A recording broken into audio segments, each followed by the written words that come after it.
సిలికోడు గొల్లచెర్ల మధ్యలో ఉన్నటువంటి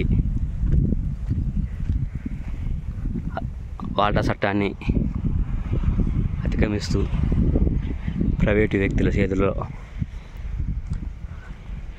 జరుగుతున్నటువంటి ఇటుక బట్టీల నిర్మాణం పట్టించుకొని డొన్నకల్ ఎంఆర్ఓ గారు మరియు